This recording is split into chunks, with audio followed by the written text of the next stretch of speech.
नमस्कार, मैं स्वतंत्र कुमार और आप सभी का स्वागत करता हूं आपके अपने चैनल शॉर्ट हैंड टीम पर। तो दोस्तों, आज के इस वीडियो में जनसत्ता के संपादकीय से 990 शब्दों के डिक्टेशन को हम लोग लेने वाले हैं। इसे हम 100 की स्पीड में लेंगे। अगर आपको इससे कम या अधिक स्पीड की ज़रूरत है तो आप यूट्यूब पर वीडियो देखते समय ही स्पीड को कम या अधिक कर सकते हैं। इस डिक्टेशन में हमने कॉमा, विराम, प्रश्नवाचक या पैरा को काउंट नहीं किया है। अगर आपको इस डिक्टेशन के पीडीएफ की ज़रूरत है या इसमें आए हुए महत्वपूर्ण शब्दों के आउटलाइंस को जानना चाहते हैं तो आप हमारे टेलीग्राम ग्रुप को जरूर ज्वाइन कर लें। ग्रुप का लिंक इसी वीडियो के ठीक नीचे डिस्क्रिप्शन बॉक्स में आपको मिल जाएगा। तो 100 की स्पीड में आपका डिक्टेशन स्टार्ट होगा 5 सेकेंड के बाद। तब तक के लिए आप रेडी रहें।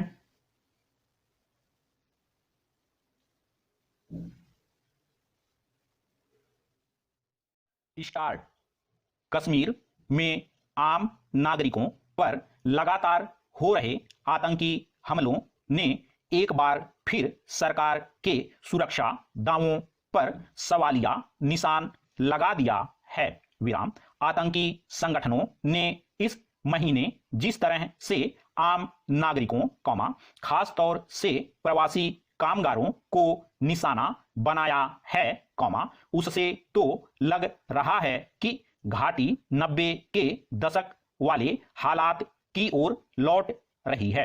विराम। घाटी के वर्तमान हालात की गंभीरता का अंदाजा इसी से लगाया जा सकता है कि सिर्फ पिछले 18 दिनों में 12 लोग आतंकी हमलों में मारे जा चुके हैं जिनमें 10 गैर मुस्लिम हैं। विराम।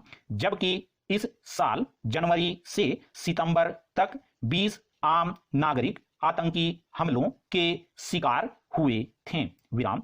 यानी इस महीने आतंकी घटनाओं में अचानक से तेजी आई है। विराम। कुलगाम में रविवार को 2 और मजदूरों की हत्या कर दी गई। विराम। ये दोनों बिहार से काम धंधे के लिए यहां आए थे। विराम। इसके ठीक एक दिन पहले भी आतंकियों ने 2 कामगारों को मार डाला था। विराम। ये भी उत्तर प्रदेश और बिहार के रहने वाले थे। विराम।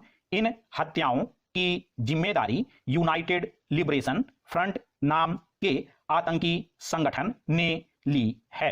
विराम। बढ़ते आतंकी हमले बता रहे हैं कि घाटी में आतंकी संगठनों का जाल पहले के मुकाबले कहीं ज्यादा मजबूत हुआ है। विराम। पैरा। हालांकि केंद्र सरकार दावा करती आई है कि अगस्त 2019 में जम्मू कश्मीर से अनुच्छेद 370 को निष्प्रभावी कर दिए जाने के बाद से वहां आतंकवाद पर लगाम लगी है और आतंकी संगठनों की कमर टूटी है। विराम। बचे खुचे आतंकियों के खात्मे के लिए सेना और सुरक्षा बल अभियान चला रहे हैं। विराम। पर जिस तरह से आतंकी संगठन सिर उठा रहे हैं उसे देखकर कौन कहेगा कि आतंकी संगठनों की कमर टूट चुकी है। प्रश्नवाचक। यह नहीं भूलना चाहिए कि पिछले साल भी घाटी में आतंकियों ने राजनीतिक दलों के स्थानीय नेताओं और कार्यकर्ताओं को चुन चुन कर निशाना बनाया था। विराम। तब भी डर के मारे कई लोगों ने राजनीति से तौबा कर ली थी। विराम। इस बार आतंकी संगठनों ने आम लोगों को मार कर दहशत फैलाने की रणनीति अपनाई है। विराम। जिस तरह लोगों का परिचय पत्र देखकर उन्हें मारा जा रहा है उसका मकसद गैर कश्मीरियों और गैर मुस्लिमों के भीतर खौफ पैदा करना है। विराम। इससे तो लग रहा है कि जैसे 90 के दशक में कश्मीरी पंडितों को घाटी छोड़ने को मजबूर होना पड़ गया था वैसे ही अब कहीं प्रवासी कामगारों को भी घाटी छोड़ने को मजबूर ना होना पड़ जाए। विराम पैरा। घाटी में करीब 5 लाख प्रवासी श्रमिक हैं जो निर्माण संबंधी गतिविधियों से लेकर खेती व अन्य स्थानीय उद्योगों में काम करते हैं।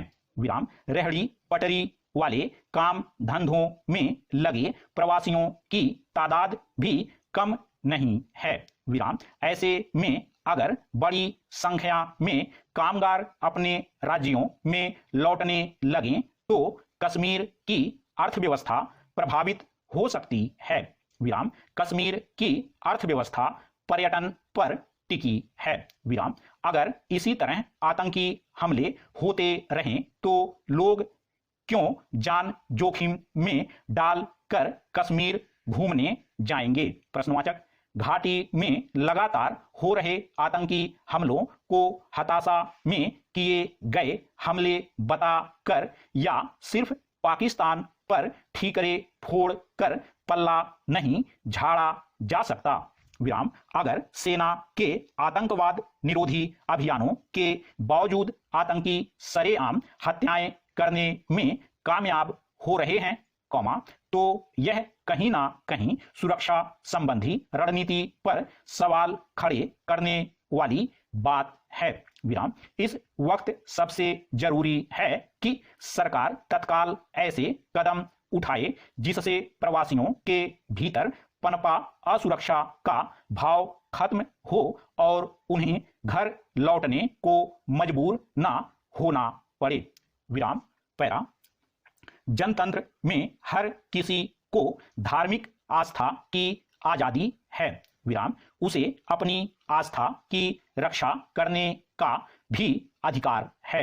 विराम मगर इसका यह अर्थ कतई नहीं कि कानून की परवाह ही ना करें।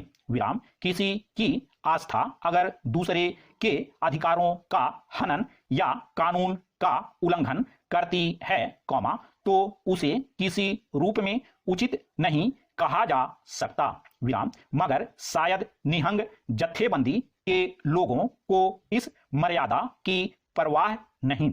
विराम पिछले हफ्ते उन्होंने सिंघू सीमा पर एक युवक का अंग भंग कर इसलिए उसकी हत्या कर दी कि उसने पवित्र ग्रंथ का तथाकथित अनादर किया। विराम किसी के भी धर्म ग्रंथ की बेअदबी नहीं होनी चाहिए। विराम अगर कोई ऐसा करता है, तो उसे कानूनी रूप से दंडित करने का प्रावधान है। विराम मगर निहंग जत्थे के लोगों ने आरोपी युवक को खुद दंडित करना उचित समझा। विराम जब उस मामले की चौतरफा निंदा शुरू हुई तो 3 लोगों ने खुद को जिम्मेदार मानते हुए पुलिस के सामने समर्पण कर दिया। विराम इनमें एक व्यक्ति को गिरफ्तार किया गया।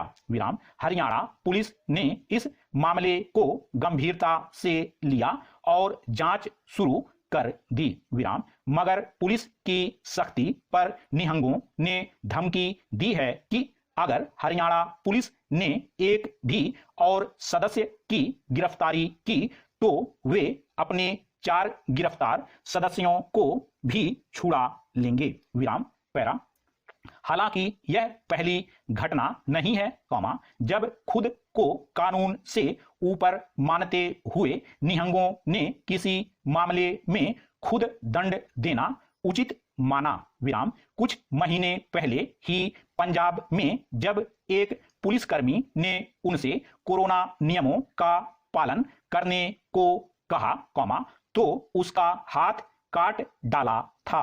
विराम कृषि कानूनों के विरोध में किसान संगठनों का आंदोलन चल रहा है। विराम इसके समर्थन में निहंग भी सिंघू बॉर्डर पर धरना दे रहे हैं। विराम हालांकि संयुक्त किसान मोर्चा ने शुरू से निहंगों को अपने से अलग रखा है। विराम युवक की हत्या पर भी उसने निहंग जत्थेबंदी की आलोचना की। विराम इसलिए कि किसान नेताओं को बिल्कुल भरोसा नहीं है कि निहंग जत्थेबंदी शांतिपूर्ण तरीके से आंदोलन चलने देगी। विराम 26 जनवरी को हुए उपद्रव के समय भी निहंग सदस्य घोड़ों पर सवार भाला और तलवारें लहराते देखे गए थे। विराम लोकतंत्र में किसी बात के विरोध का यह तरीका कतई स्वीकार नहीं किया जा सकता। विराम अगर गुरु ग्रंथ साहिब की बेअदबी हुई थी तो आरोपी को कानून के हवाले किया जाना चाहिए था। विराम पैरा यह अच्छी बात है कि कुछ निहंग सदस्यों ने अपनी जिम्मेदारी मानते हुए पुलिस के समक्ष समर्पण कर दिया। विराम मगर इतने भर से मामला रफा दफा नहीं हो जाता। विराम जिस बर्बरता से उस युवक को मारा गया वह कोई सभ्य समाज की निशानी नहीं है। विराम स्टॉप।